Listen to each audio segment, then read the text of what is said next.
The Sunday dinner started like all the others, with my father praising my sister Sarah while I sat at the far end of the table, practically invisible. It was March 15, 2024. 3:47 p.m. I remember the exact time because I was checking my phone, hoping for an excuse to leave early. I should have trusted that instinct. My entire extended family had gathered at my parents' house in Westchester. All 23 of them. Aunts, uncles, cousins, grandparents. The dining room was packed, the air thick with the smell of my mother's pot roast and the sound of overlapping conversations. Sarah sat at my father's right hand, her engagement ring catching the light every time she moved. A massive 3-carat diamond that her fiancé Marcus Thornton had given her 6 months ago. Marcus Thornton, whose father happened to be Senator Richard Thornton of New York. My father hadn't stopped talking about it since the engagement. Sarah's marrying into one of the most prominent families in the state, he announced for probably the 15th time that afternoon, his voice carrying over all other conversations. Senator Thornton himself will be at the wedding. Can you imagine? A United States senator at our family wedding. My mother beamed. We're so proud of you, sweetheart. Sarah smiled graciously, playing with her ring. Marcus is wonderful. His whole family is wonderful. I focused on my plate, cutting my pot roast into smaller and smaller pieces. This was my role at family gatherings, to be quiet, to be small, to not draw attention. The wedding is going to be at the Thornton estate, my father continued. 300 guests. The governor might even attend. My cousin Jennifer leaned forward. That's incredible, Sarah. You must be so excited. I am, Sarah said. Then she glanced at me just for a second. Something flickered in her eyes. Pity maybe, or superiority. It's going to be a very exclusive event. Only certain people are invited. My Aunt Linda laughed. Well, of course. You can't invite everyone to a senator's estate. That's when my father set down his fork. The sound of metal hitting china made several people look up. Actually, he said, his voice taking on that serious tone I'd learned to dread, we need to discuss something. The room went quiet. 23 pairs of eyes turned toward the head of the table. My father looked directly at me. Emily, this wedding is extremely important. The Thorntons are, well, they're not like us. They're sophisticated, influential, people who matter. My stomach tightened. I knew where this was going. What your father is trying to say, my mother interjected, her voice gentle but firm, is that we need to make the right impression. Sarah's future depends on it. And frankly, my father said, leaning back in his chair, you would be out of place. The words hung in the air. No one spoke. No one moved. I felt my face flush hot. I'm sorry. You're still renting that tiny apartment in Queens, my father said, his tone matter-of-fact as if he were discussing the weather. You drive a 10-year-old Honda. You work at, what is it you do again? Some hospital job. I'm a doctor, I said quietly. Right, he waved his hand dismissively. But not a successful one. Not like Dr. Patterson's son who has his own practice in Manhattan. You're just working, getting by. Sarah shifted uncomfortably in her seat. Dad. No, she needs to hear this, he interrupted. Emily, your sister is marrying into American royalty. Do you understand what that means? Senator Thornton knows the president. He has dinner with CEOs of Fortune 500 companies. His social circle includes people you see on television. And you think I would embarrass you, I said, my voice barely above a whisper. Not intentionally, my mother said quickly. But sweetheart, you have to understand. These people will be evaluating everything. How we dress, how we speak, what we do for a living. They'll be judging whether Sarah comes from the right kind of family. My father nodded. Your sister has worked her whole life for this opportunity. She went to Wellesley. She works at a top marketing firm. She's cultured, sophisticated, successful. She's everything the Thorntons expect in a daughter-in-law. The implication was clear. I was none of those things. My Uncle Tom cleared his throat. Harold, that seems a bit harsh. It's reality, Tom, my father snapped. This is Sarah's one chance at a life of significance. I won't let anyone jeopardize that. Not even family. He turned back to me. You understand, don't you, Emily? This isn't personal. It's just practical. I looked around the table. My mother avoided my eyes. Sarah stared at her plate. My grandmother looked uncomfortable but said nothing. My cousins, aunts, uncles, everyone found something else to look at. No one defended me. Not one person. So I'm not invited to my own sister's wedding, I said. It's better this way, my father said. You'd feel out of place anyway. All those successful people, all that wealth and power. You'd be uncomfortable. Plus, Sarah finally spoke up, her voice small. Marcus's family is very particular about the guest list. They want to know everyone who attends. And when they asked about you, I didn't really know what to say. I mean, what do you even do exactly? Something inside me cracked. I'm a pediatric cardiac surgeon. My father frowned. What? I'm a pediatric cardiac surgeon at Mount Sinai, I repeated louder this time. I operate on children's hearts. I save lives. That's what I do. Oh, don't exaggerate, my mother said, laughing nervously. You're a doctor, yes, but I'm the chief of pediatric cardiac surgery, I said, my voice steady now.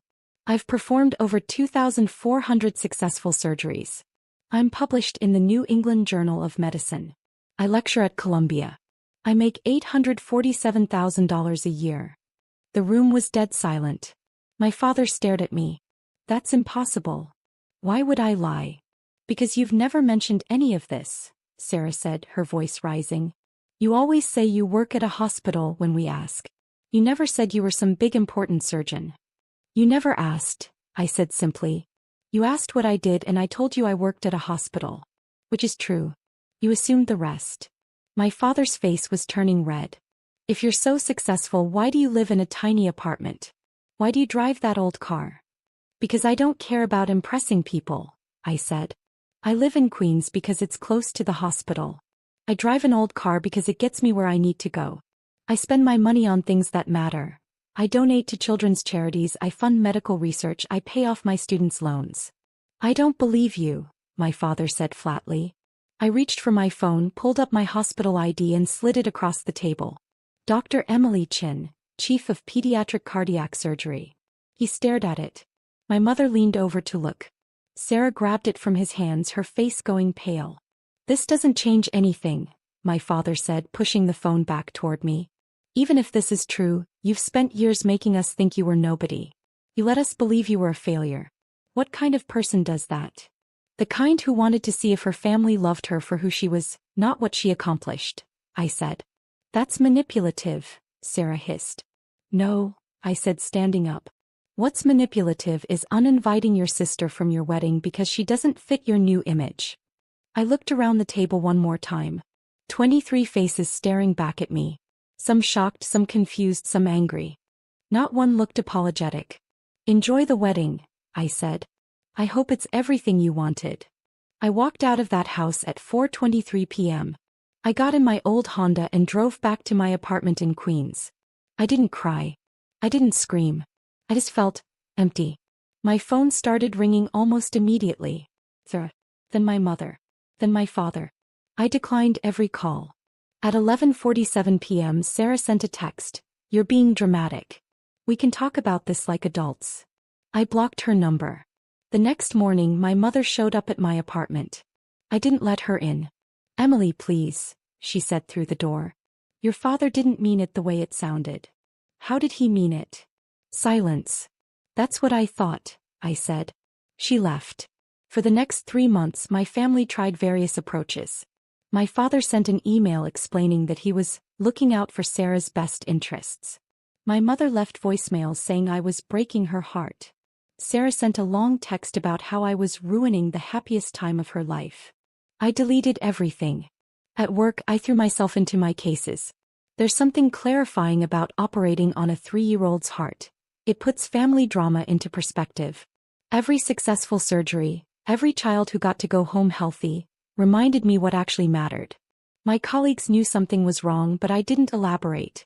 Dr. Patricia Williams, my mentor and the former chief before me, cornered me one day in the surgeon's lounge. You're working too much, she said. I'm fine. Emily. She sat down across from me. I've known you for 12 years. You're not fine. I told her everything. She listened without interrupting, her face growing more serious with each detail. When I finished, she was quiet for a long moment. I'm sorry, she finally said. That's unconscionable. It is what it is. No, she said firmly. It's not. Your family doesn't deserve you, Emily. You're one of the finest surgeons I've ever worked with. You've saved more children than most doctors will in their entire careers. You're brilliant, compassionate, dedicated. If they can't see that, they're blind. They see what they want to see. Then let them see the truth. She paused. Sarah's wedding is in 2 weeks, right? I'm not going. I'm not suggesting you should. Dr. Williams smiled slightly. But you know how small the medical community is in New York. Word gets around. If someone were to mention your work to the right people. I shook my head. I'm not trying to embarrass them. I'm not talking about embarrassment, she said. I'm talking about truth. You've hidden your light for too long, Emily. Maybe it's time to let it shine. I didn't respond, but her words stayed with me. The wedding was scheduled for Saturday, June 8th, at the Thornton family estate in Greenwich, Connecticut. I knew because my mother had sent me 17 emails about it before I blocked her address too. I worked a double shift that day, performing 2 complex surgeries. A 4-year-old with a ventricular septal defect and a 7-year-old with tetralogy of Fallot. Both successful. Both children stable and recovering. I got home at 8:30 p.m., exhausted but satisfied. I ordered takeout, changed into comfortable clothes and settled in to watch a documentary. My phone rang at 9:15 p.m. Unknown number. I almost didn't answer. Hello. Dr. Chin. A woman's voice, professional and crisp. Yes. This is Catherine Thornton. I'm Senator Thornton's wife and Marcus's mother. I sat up straight. Mrs. Thornton. How did you get this number? Your hospital gave me your service and they patched me through. I apologize for calling so late, but this is urgent. She paused. Dr. Chin, I need your help. Is someone hurt? My grandson, my son Jonathan's boy, Charlie. He's 3 years old. He collapsed this afternoon during the rehearsal dinner. We rushed him to Greenwich Hospital. They stabilized him, but the doctors here say he needs immediate surgery. A complex congenital heart defect they didn't catch earlier. My mind shifted immediately into doctor mode. What's his diagnosis? Transposition of the great arteries with a ventricular septal defect. The cardiologist here says it's complicated by, she paused, clearly reading from notes, abnormal coronary artery anatomy. Dr. Chin, they said he needs the best pediatric cardiac surgeon in the tri-state area. When I called Mount Sinai, they said that's you. Where is he now? Still at Greenwich Hospital. But we can have him transported to Mount Sinai within the hour if you can operate. Dr. Chin, please. He's my grandson. He's 3 years old. The doctors here don't think they can handle this surgery. I closed my eyes. A 3-year-old with TGA and VSD with coronary complications. It was exactly the kind of case I specialized in. Complex, high risk, requiring extreme precision. I'll meet you at Mount Sinai, I said. Have them transport him immediately. Tell them to call ahead and ask for my team. I'll be there in 45 minutes. Thank you, she breathed. Thank you so much, Dr. Chin. I hung up and immediately called my surgical team. Then I threw on clothes, grabbed my keys and raced to the hospital. Charlie Thornton arrived at Mount Sinai at 10:38 p.m. I was already scrubbed and reviewing his scans. The coronary anatomy was worse than I'd thought. Both arteries originated from the wrong sinus, which would make the arterial switch operation significantly more complicated. But it was doable. Difficult but doable. Catherine Thornton met me outside the surgical prep area. She was an elegant woman in her 60s, wearing what was clearly an expensive dress from the rehearsal dinner. Her makeup was smudged from crying. Dr. Chin, I can't thank you enough. She stopped mid-sentence, staring at me. I'm sorry, you look familiar. Have we met? I don't think so, I said. She shook her head. I could have sworn. Well, never mind. Please tell me about my grandson. I explained the surgery, the risks, the expected recovery. She listened intently, asking intelligent questions. This was a woman used to making important decisions. How long will it take? She asked. 4 to 6 hours. It's delicate work. But you can do it. It wasn't a question. But I answered anyway. I've done this operation 127 times.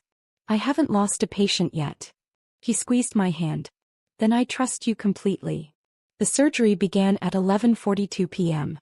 My team was phenomenal. Dr. Ranjit Patel on anesthesia, Dr. Amanda Foster assisting, Nurse Margaret O'Brien running the OR like a well-oiled machine. The arterial switch went smoothly despite the unusual coronary anatomy.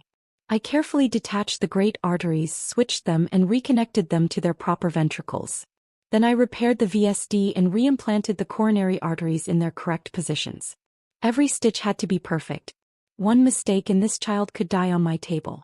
At 4:17 a.m., I placed the final suture. Closing, I announced. By 5:30 a.m., Charlie was stable and being moved to pediatric cardiac ICU. I found Catherine Thornton in the waiting room, along with Senator Thornton himself and their son Jonathan, Charlie's father. All three looked exhausted and terrified. "He's going to be fine," I said immediately. Catherine burst into tears. Jonathan grabbed his father's shoulder, his own eyes filling. Senator Thornton, a man I'd seen on television countless times, always poised and commanding, looked like he might collapse from relief. "The surgery was successful," I continued. "His heart is functioning normally. Barring any complications, he should make a full recovery." "Can we see him?" Catherine asked. "Soon. He's still unconscious, but you can sit with him in the ICU. A nurse will take you up." "Dr. Chin," Senator Thornton said, his voice rough with emotion. "You saved my grandson's life. I don't know how to thank you." "No thanks necessary, Senator. It's my job." "No," he said firmly. "This was more than a job. You left whatever you were doing on a Saturday night, came in on your day off and spent 6 hours saving a child you'd never met. That's not just a job. That's a calling." I smiled slightly. "I love what I do." Catherine took my hands. "You must come to the wedding today. Please. I insist." I froze. "The wedding? My son Marcus is getting married this afternoon at our estate," she said. "It's the least we can do after what you've done for us. Please say you'll come. I'd be honored to have you there." "I really don't think." "Please," Senator Thornton added. "It would mean a great deal to us." I thought about saying no. I thought about going home, getting some sleep, forgetting any of this had happened. But something in me, something tired of hiding, tired of being invisible, tired of being called worthless, said yes. "What time?" I asked. "The ceremony is at 4 o'clock. But there's a rehearsal dinner at noon that we had to postpone because of Charlie. We're doing it this morning instead, a brunch at 10 o'clock. You're welcome to both, of course." "I'll try to make it," I said. I went home, showered and changed into the one nice dress I owned, a simple navy sheath I'd bought for medical conferences. Not fancy but appropriate. I did my makeup carefully, pulled my hair into a neat bun and drove to Greenwich. The Thornton estate was exactly as impressive as I'd imagined. A massive colonial-style mansion on 20 acres of perfectly manicured grounds. A white tent had been set up on the lawn for the ceremony, and I could see workers rushing around making final preparations. I arrived at the rehearsal brunch at 10:47 a.m. A valet took my car. A staff member directed me to the terrace where brunch was being served. And there, sitting at a long table, was my entire family. My mother saw me first. Her mouth fell open. My father turned, following her gaze, and went completely still. Sarah, sitting next to Marcus Thornton, looked like she'd seen a ghost. "Emily," my mother whispered. Before I could respond, Catherine Thornton swept over with Senator Thornton beside her. Everyone," she called out, getting the attention of all 50 or so guests. "I want to introduce someone very special. This is Dr. Emily Chin, the surgeon who saved our grandson Charlie's life last night." The entire terrace erupted in applause. I stood there, frozen, as Catherine pulled me toward the table. Dr. Chin performed emergency surgery at 2 in the morning and spent 6 hours saving Charlie. He's going to make a full recovery thanks to her. Senator Thornton raised his glass. "To Dr. Chin, one of the finest surgeons in the country and a remarkable human being." "To Dr. Chin," everyone chorused. My father's face had gone from pale to bright red. My mother looked like she might faint. Sarah was gripping Marcus's arms so hard her knuckles were white. "Please sit with us," Catherine said, guiding me to the head table, right next to where my parents were sitting. I sat down. My father opened his mouth, then closed it. Then opened it again. "Emily," he finally managed. "What are you doing here?" Mrs. Thornton invited me, I said calmly. But how do you know the Thorntons? I told you, Catherine said, overhearing. She saved Charlie's life. My grandson had emergency heart surgery last night. Dr. Chin is the chief of pediatric cardiac surgery at Mount Sinai. My mother made a small choking sound. Marcus turned to Sarah. Your sister is Dr. Emily Chin? The Dr. Emily Chin. Sarah nodded mutely. Honey, Marcus said, his voice confused. Why didn't you mention your sister is one of the most renowned pediatric cardiac surgeons in New York? My father's been trying to get a meeting with her for months. She's advised on healthcare policy, she's revolutionized surgical techniques. I didn't know, Sarah whispered. How could you not know your own sister is famous? Marcus asked. I'm not famous, I interjected quietly. I'm just good at my job. Just good. Senator Thornton laughed. Dr. Chin, you're being modest. I've read your papers on minimally invasive cardiac surgery in infants. Groundbreaking work. The medical community considers you one of the leading experts in the field. My father was staring at me like he'd never seen me before. I tried to tell you, I said to him. At dinner. 3 months ago. You didn't believe me. You said you were a surgeon, he said weakly. You didn't say you were. This. You didn't ask. Jonathan Thornton, Charlie's father, came over then with his phone. Dr. Chin, I just texted my wife a photo of you. She wants to thank you personally when she wakes up. She's been sitting with Charlie all night.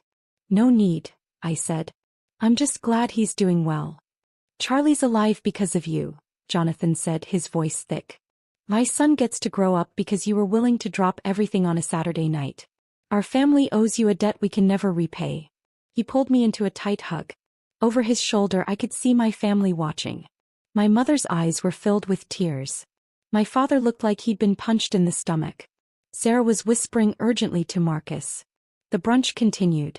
I tried to eat, but people kept coming up to thank me, to ask about my work, to tell me about their own family members with heart conditions. Catherine introduced me to what felt like every guest, each time repeating the story of Charlie's surgery. My family said nothing. They sat there watching as the Thorntons and their guests treated me like an honored hero. At one point my father tried to approach me. Emily, we need to talk. Not now, I said quietly. But. Not now, Dad. He retreated. The wedding ceremony at 4 o'clock was beautiful. Marcus and Sarah exchanged vows under the white tent while 300 guests watched. Sarah looked stunning in her Vera Wang gown. Marcus looked happy. I sat in the 5th row, next to a state assemblyman and a federal judge. My family sat in the 2nd row, but I could feel them glancing back at me throughout the ceremony. At the reception, Catherine insisted I sit at the family table. You saved Charlie's life, she said. Your family now. So I sat at the head table next to Senator Thornton, while my parents and extended family sat at table 7. During dinner the senator leaned over. I have to ask, Dr. Chin. Your family seems surprised by your presence.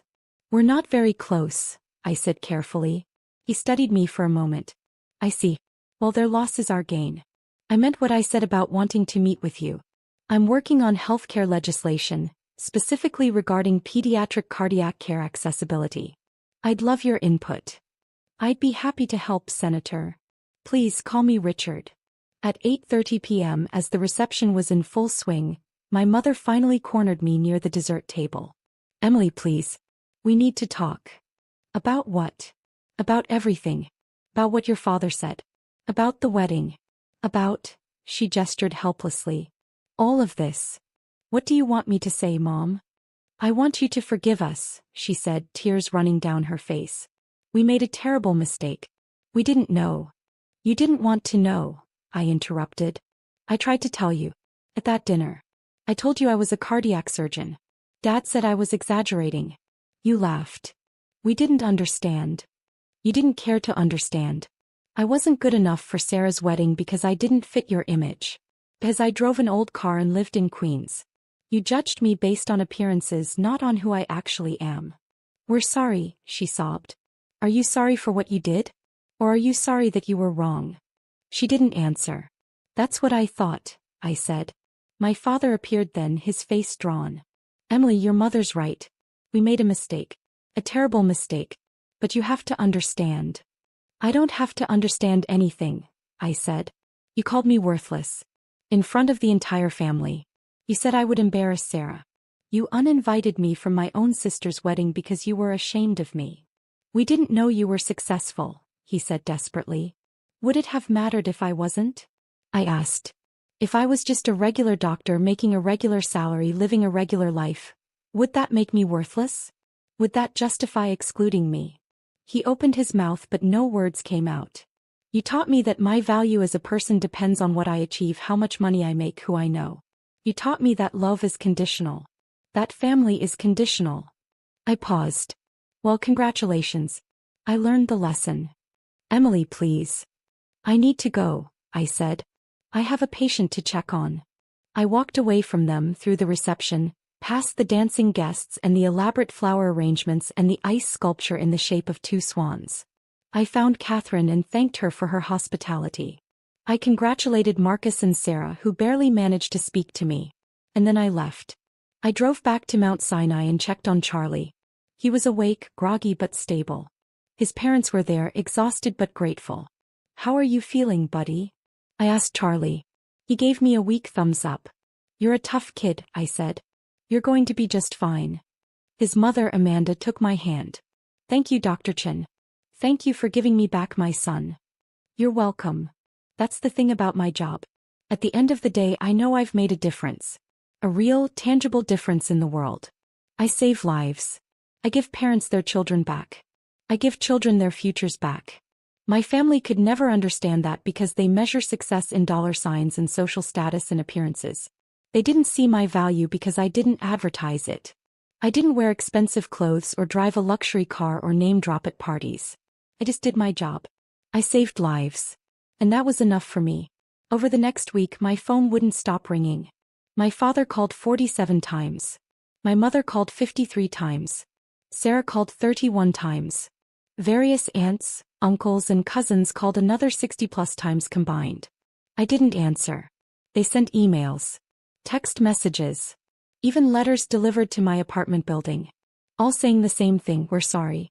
We made a mistake. Please forgive us. Please come back to the family. Some were genuine. My grandmother's letter was heartfelt and apologetic.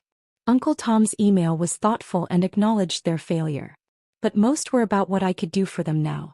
My cousin Jennifer wanted me to look at her daughter's medical records.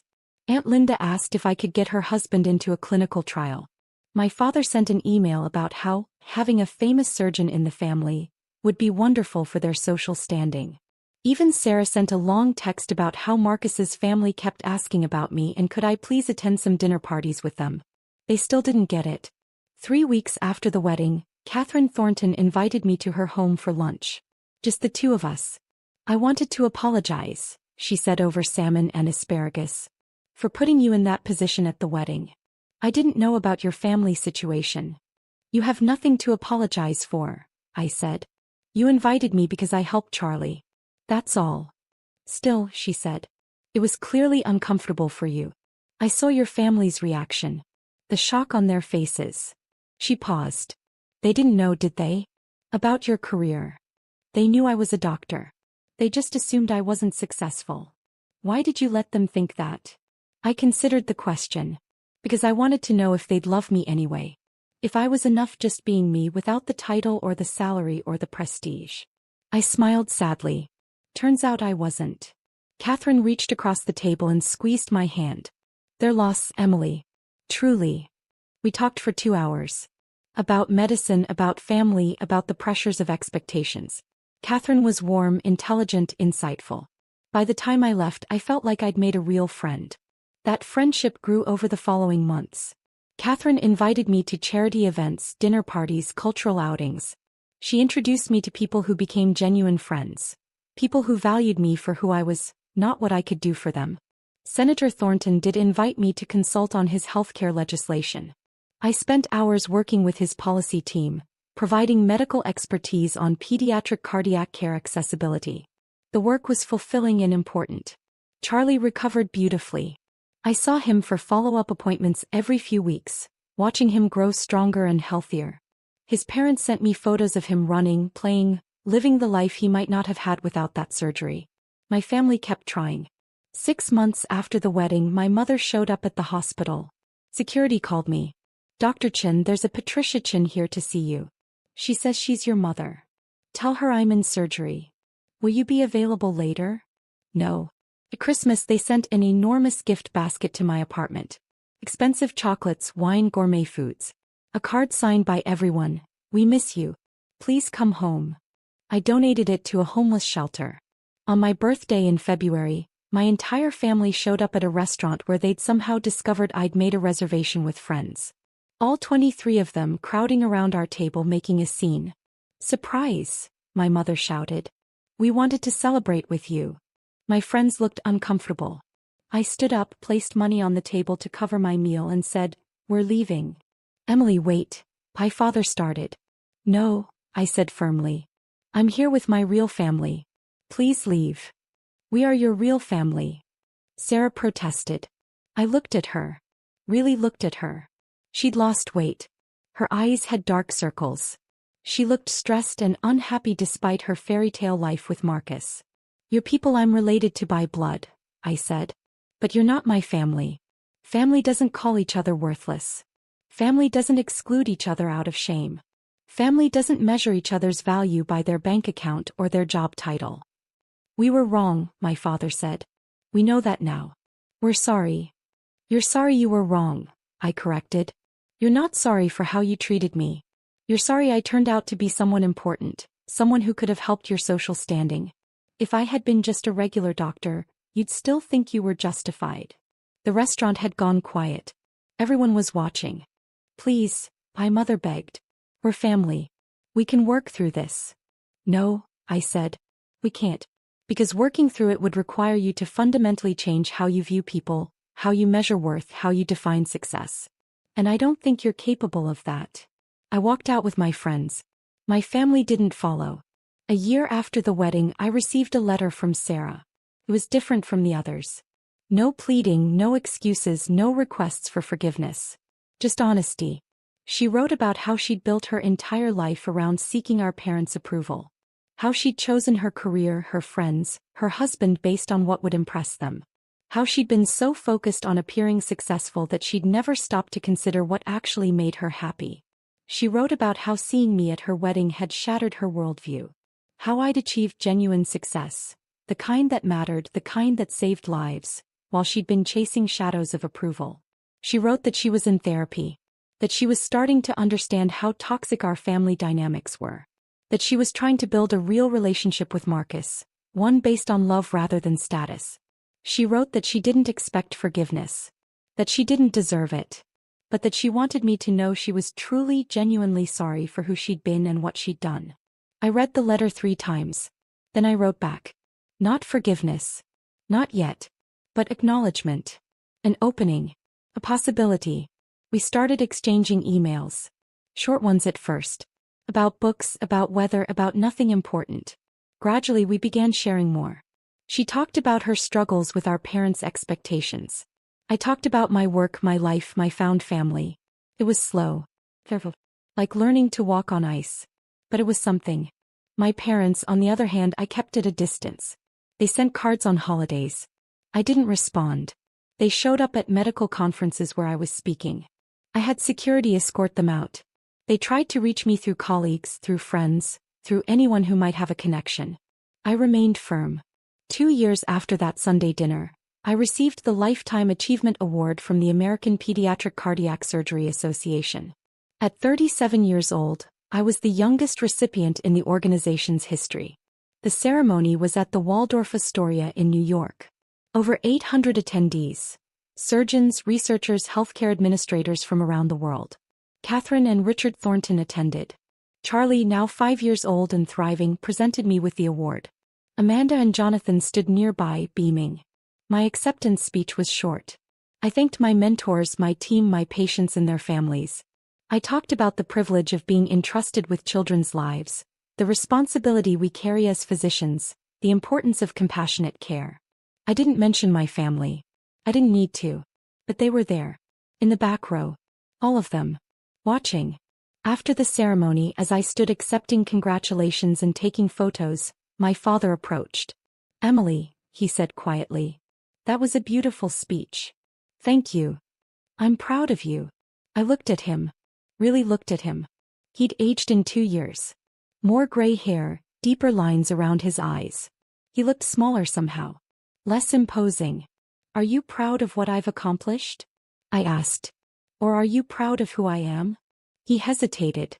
And in that hesitation I had my answer. "I thought so," I said. "Emily, please. I'm trying." "I know you are," I said. And I meant it. "But trying isn't the same as understanding. You're proud of Dr. Emily Chin, the award winner, the famous surgeon, the person who knows senators. You're not proud of Emily, your daughter, who was always worthy of love regardless of her achievements." "I do love you," he said, his voice breaking. "Maybe," I said. "In your way. But it's not enough. Not anymore." I walked away. Sarah caught me at the elevator. We'd been emailing regularly by then, meeting occasionally for coffee.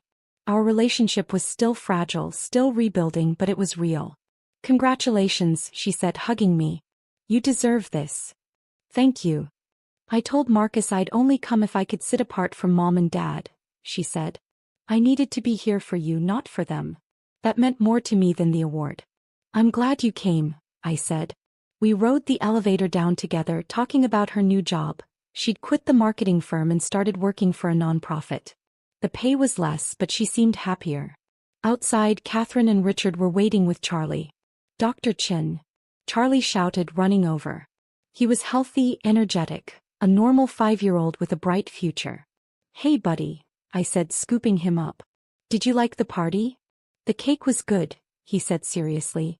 "Can I have another piece?" Everyone laughed. That night I went home to my apartment in Queens. The same apartment I'd lived in for years. I'd thought about moving, about getting something bigger, fancier. But I liked it here. It was close to the hospital. It was home.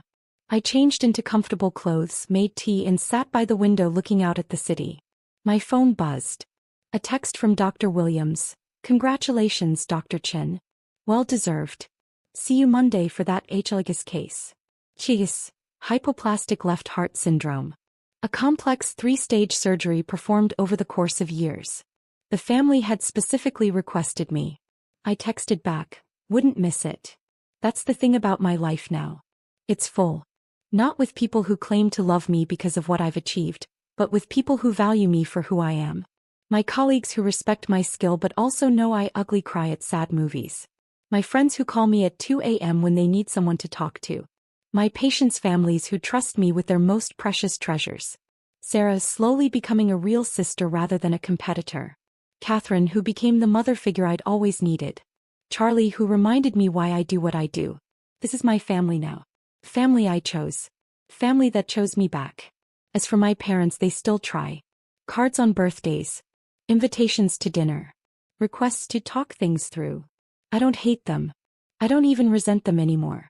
I've simply accepted that they are who they are and I am who I am, and sometimes those two things don't align. Maybe someday we'll rebuild something. Maybe we won't.